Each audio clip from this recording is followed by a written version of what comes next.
fucking crazy. We are hurt. We are traumatized.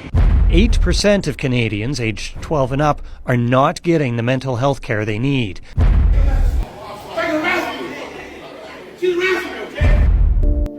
Alberta, you need to do better. I made a desperate call. I'm advocating to have my son put in a forensic unit or a hospital.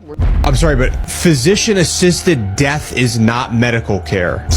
4,500 human beings in my country committing suicide each year. I'm very versed in the mental health. I've gone through it myself quite a few times. I had to pay for that to get a diagnosis, and it's a lot of money. This is just how messed up and how difficult it is to actually get mental health treatment. Economic and professional pressures can exacerbate mental health issues. Welcome to Canadian Rant. Today, we're not talking about politics, profits, or the next election headline.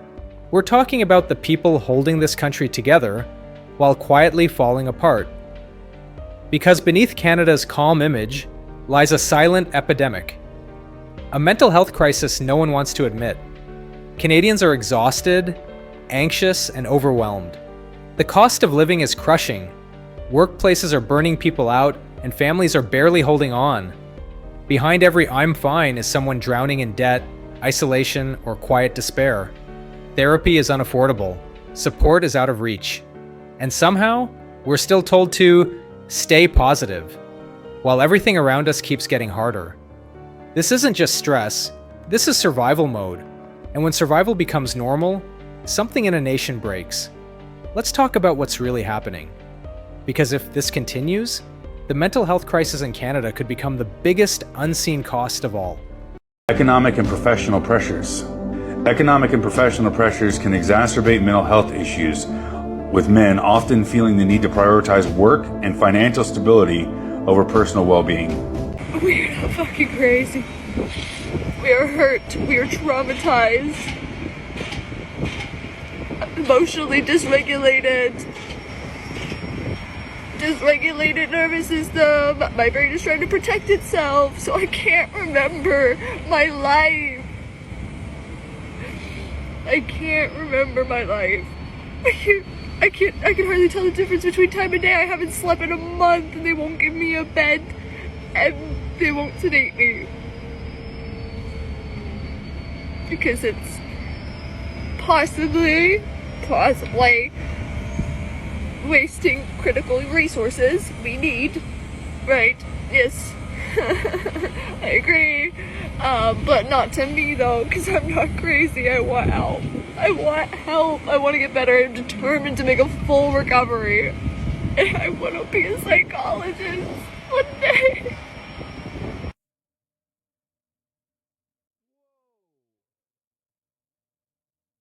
I'm sorry, but physician-assisted death is not medical care. It's not medical care. MAID for mental illness. MAID for mental illness is set to take effect in March 2027. And then it goes down on the bottom and it tries to elaborate. It says 1 in 10 people will wait more than 4 months for counseling. The waiting period for MAID is only 3 months. They're literally encouraging people to have physician-assisted death. Think about that. I don't know about you. I have a lot of friends in Canada, and I love the Canadian people, but this is evil. This is evil stuff right here. We're not talking about like abortion. We're talking about people that are alive and the government helping facilitate those people take their own lives. That's some pretty dark stuff right there. I don't know. I'd be curious to hear how many of you knew this was even going on.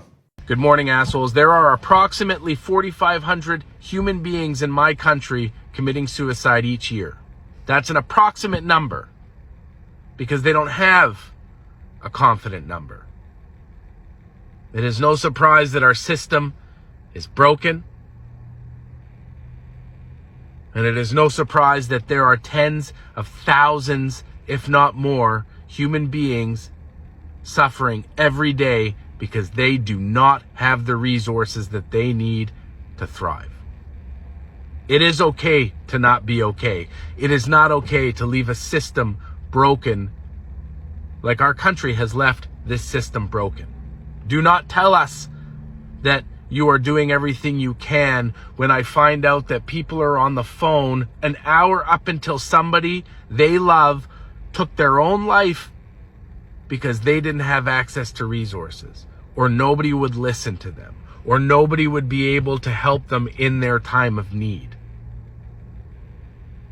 I'm advocating to have my son put in a forensic unit or a hospital where he can properly be diagnosed, scanned, x-rayed, physical assessment, because I don't think he's just mentally ill now. I think because of the treatment at HMP, he's now physically ill. He's gone away to nothing. A group of protesters rallied in front of Her Majesty's Penitentiary this afternoon, including a mother who says her son is inside the prison, currently undergoing psychosis. Affordability crisis is a mental health crisis. When you can't afford to put food on the table for your family, that is a mental health crisis. Anxiety, depression, suicide, that is compassion when you can pay to feed your family.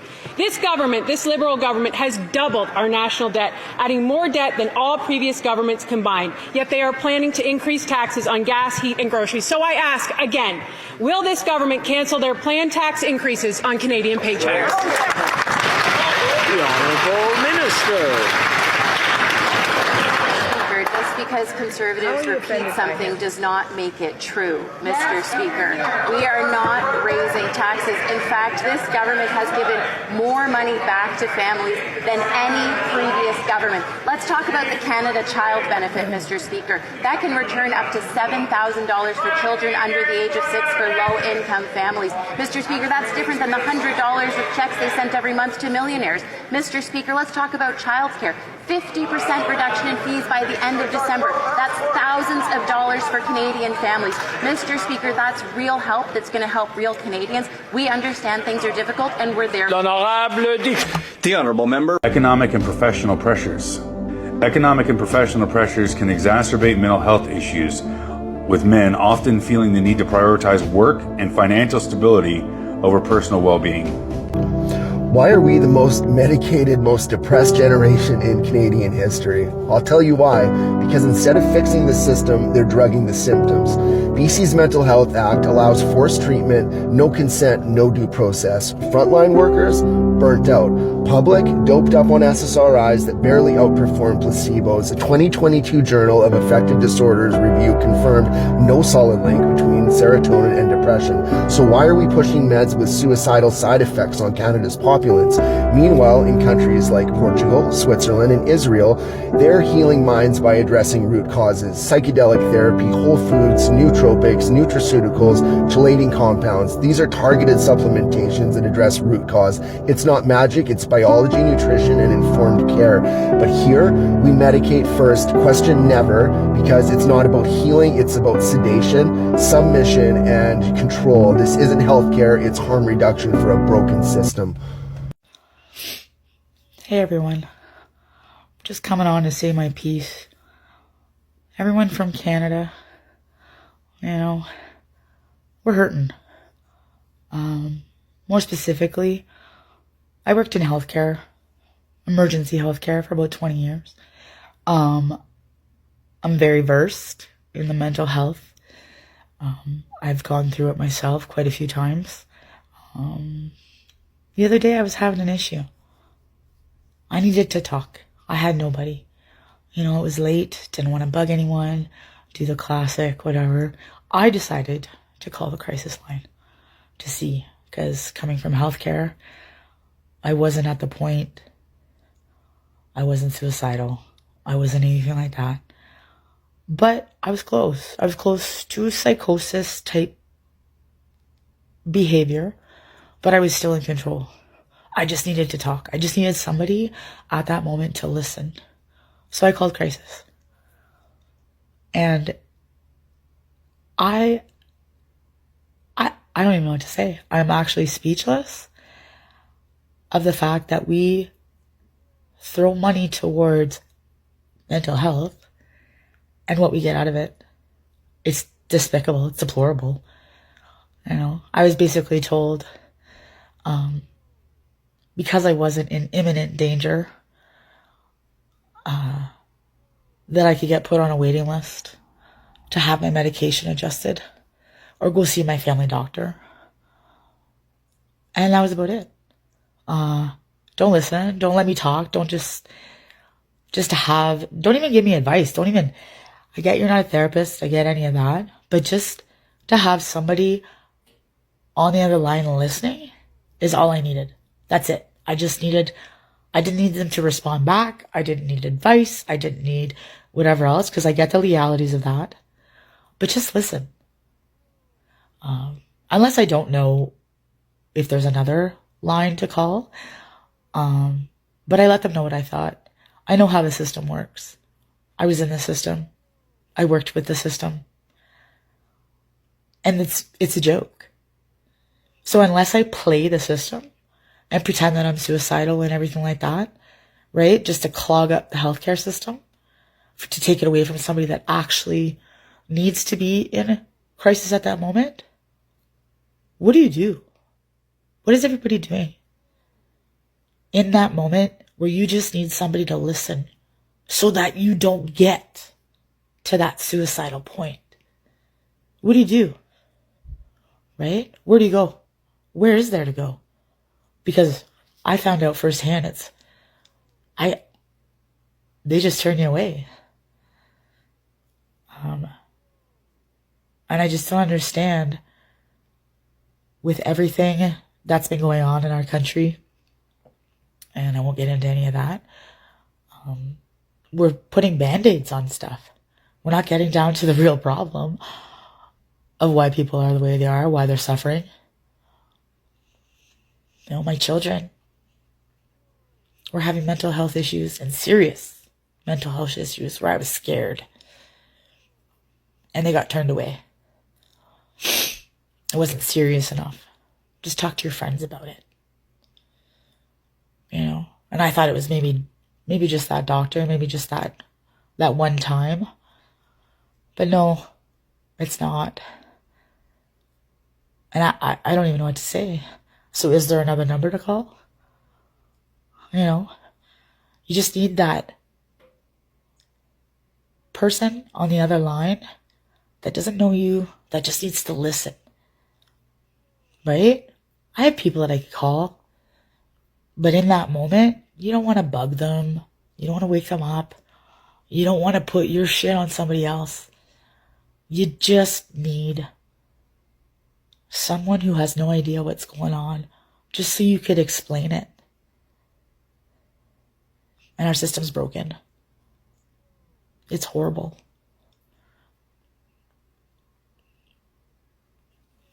It's sad. Okay, thought of the day. Mental health. Let's talk about it. So I'm on a journey. I just got diagnosed with ADHD. I had to pay for that to get a diagnosis, and it's a lot of money, and not everyone can afford it. And then I also got diagnosed with anxiety, but I knew that. I knew I had anxiety. I've been through a lot with Mikhail's dad dying when he was only 12 days old, and Mikhail having cancer. My anxiety is through the roof. So I went to see my doctor about it, and she suggested I go see a psychologist. But, you know, you don't really want to when you see the price and how much it costs to go see a psychologist. So, price to go see a psychologist. The one I chose charges $225 a session for 50 minutes. That's a lot of money. Which, I mean, they've done the education. They deserve it. For sure. I understand. Then I'm like, well, that's okay. I have insurance for that. So, yesterday I went to put a claim in. My insurance covers $300. That's it. $300 covers one session and maybe a little bit of another session. So, is it feasible? I don't know. It's a lot of money. Like, maybe I'll be able to afford to go once a month. Maybe. But it's unreal. All this to say that if you guys are ever wondering why people don't help themselves, it's probably because they can't afford it. Like, it's just ridiculous. Yes, I have my husband's insurance as well, which is probably not even going to cover that much either. But At least I have that. And it just makes me think and just makes me realize that if we see a lot of people on the streets with like mental health issues, I think we can kind of guess why.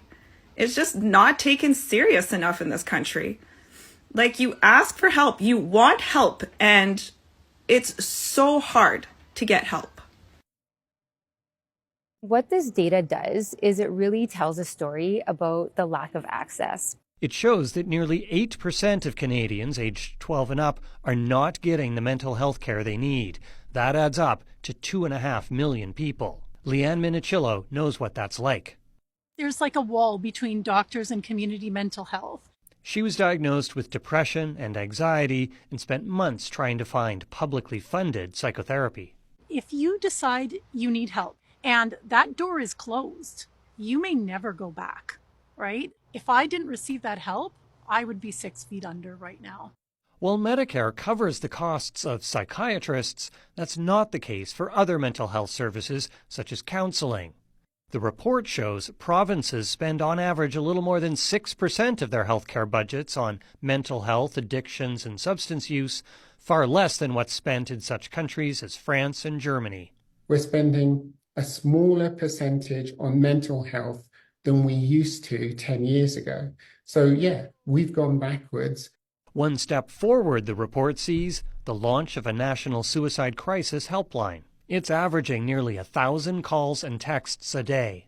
Our responders are trained to provide connections to a variety of different additional mental health supports to help after the call. To make sure those supports are available across Canada, the report says the federal government should attach more strings to its healthcare funding and force the provinces to spend more on mental health. She's arrested me, okay? Fuck you! Fuck you! She got the vocals, right? You got them all. Fucking stick your ass! Take your fucking ass, you fucking assholes! Fuck off! And a fucking stroke, okay? And a stroke! Never fucking behind. Fuck off! Fuck off! Who the fuck are you? Okay. Hey! Get down! Right. Okay, get up! Stop resisting! Get up! Stop resisting! Get up! Come on! Stop resisting! No, what's up enough? Fucking stop resisting! You're my wife! You're not my wife! Oh, fuck. No! Get on! No! Fuck you! Fuck you, bitch! Stop! Oh my God! Fuck that! Why are Canadians so unhappy right now? This is a question that's been on my mind a lot, and I want to try and answer it in today's video. Canadian myth-making often paints our country as polite, prosperous, and somehow immune from the upheavals facing the rest of the world. But a question has been gnawing at many of us lately. Why are Canadians so unhappy? Recent polls show that the cost of living has eclipsed every other concern, which is a major reversion from the trade war focused priorities that we had during the 2025 election. An Abacus data survey leading up to the 2025 election warned that cost of living concerns surge, capturing a national mood where kitchen table issues matter far more than geopolitics. Today's video is going to be an honest, heartfelt look at what's making Canadians upset and anxious and the stories behind the statistics and where we might find hope. So let's start with cost of living, the new ballot question. Affordability now eclipses the trade war. Polling before the federal election showed that Canadians weren't talking about tariffs. They were talking about groceries, rent, and childcare. Abacus data reported that rising pressure on affordability was reshaping politics. Next on the list is stagnating economic output. A recent Fraser Institute study found that between 2020 and 2024, Canada's GDP per capita actually declined by 2%, which is the worst 5-year fall since the Great Depression. Weak business investment and population growth mean productivity, especially on a per capita basis, is shrinking. As Canadians, we feel this in our wallet. People feel it when they go to the grocery store or when they look at their credit card bills at the end of the month or their lack of savings. This has created a really severe pessimism about the future. Nearly 75% of Ontarians do not believe that the next generation will enjoy the same standard of living as today, with pessimism rising to 83% among older respondents.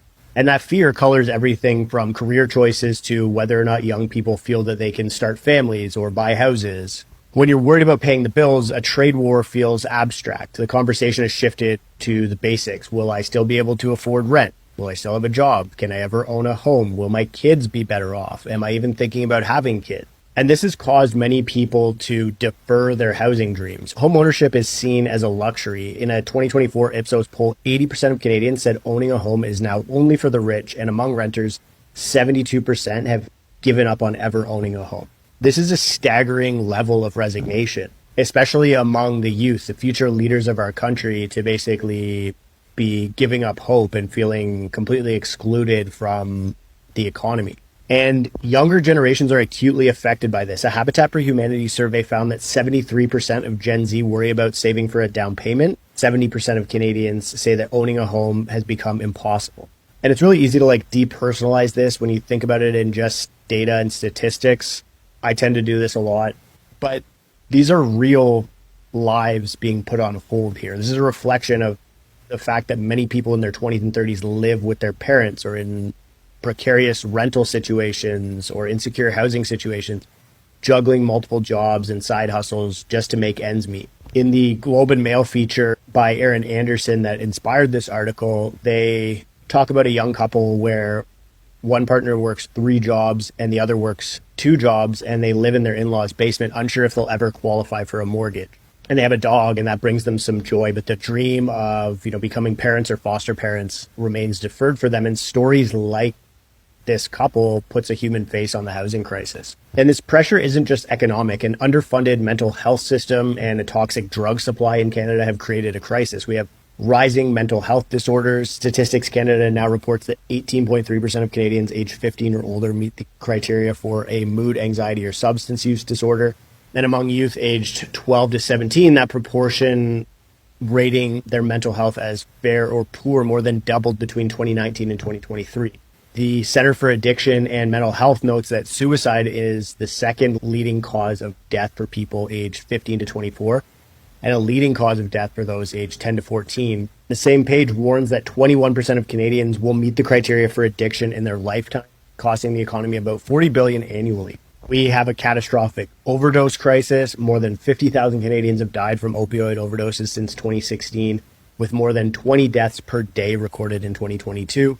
And the Canadian Mental Health Association laments that provinces allocate only 6.3% of health budgets to mental health care, about half of the recommended level. And suicide rates have not meaningfully declined, and hospital readmissions are high. We can't talk about happiness in Canada without acknowledging this suffering. Depression and addiction don't discriminate. They affect urban and rural families, newcomers and long-timers, affluent and those on the margins. And the stigma around seeking help compounds the problem. These problems impact young people more than older people. And many young Canadians feel that they're climbing a mountain their parents didn't have to face.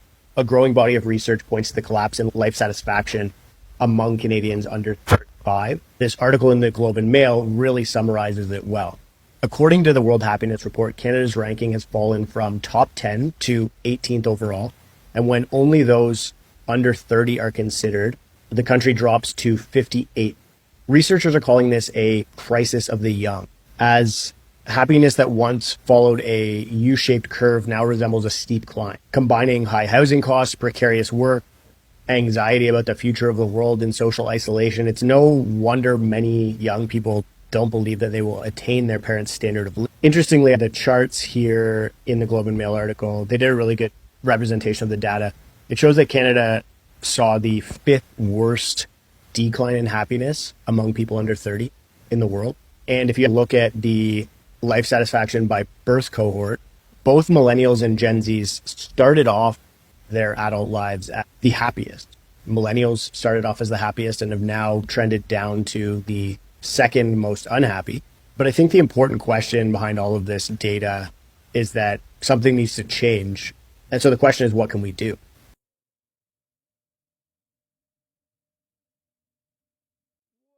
Does the Canadian government subsidize mental health services for its citizens? My name is Asma, and I am partnering up with Apathy is Boring to dig a little bit into Canada's mental health policies. I'll be using Ontario as an example, so forgive me if you don't live in Ontario. We can divide our mental health services into two sections. We have the public services and we have private services. Public services include access to your family doctor, who then gives you a referral to a psychiatrist. Right? And then from your psychiatrist, you get your psychological assessment and all of that. Then we have access to our secondary mental health services, which include a psychologist, or refer to a psychologist, access to psychotherapists, and access to social workers. I'll break down each of these roles in another video. However, these are sort of the services that are available to us. When it comes to the coverage of these services, our Ontario Health Insurance Plan, or OHIP, covers the primary/public mental health services. Right, so having access to a psychiatrist, your OHIP will cover that. However, having access to a psychologist or a psychotherapist, your OHIP will not cover that. Often people have private insurances or employment insurance programs that cover their additional mental health services.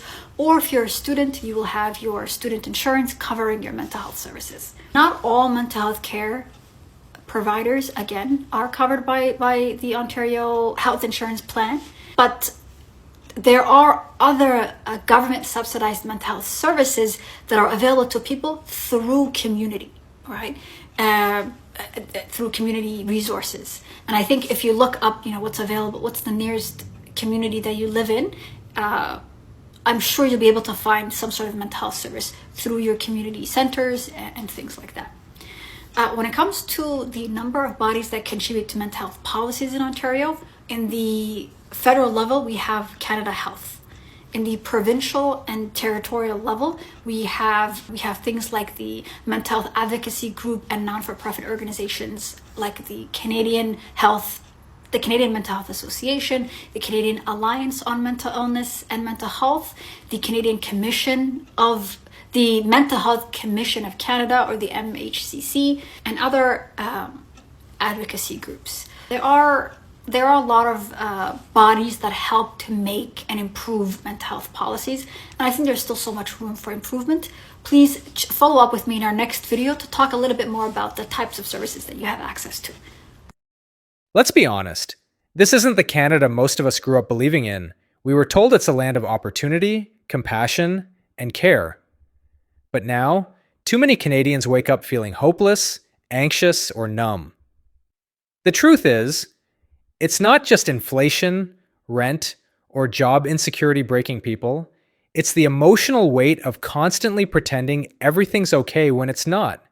It's watching life get harder every year and being told to just work harder. We see nurses working double shifts and crying on their drive home, teachers pushed beyond limits, young people skipping meals just to pay bills, seniors living alone, unseen, unheard. This is the quiet collapse, the one we don't measure in GDP, but in broken spirits. And yet, despite it all, Canadians keep showing up. We keep pushing through. But at what cost? When mental health becomes a luxury and happiness a privilege, that's not progress. That's a warning sign. We need to talk about it, not with hashtags or empty slogans, but with real change. Accessible therapy, fair wages, affordable living, and workplaces that value people over profit. Because every great nation falls the same way, not from the outside, but from within. And right now, what's breaking Canada isn't laziness or entitlement, it's exhaustion.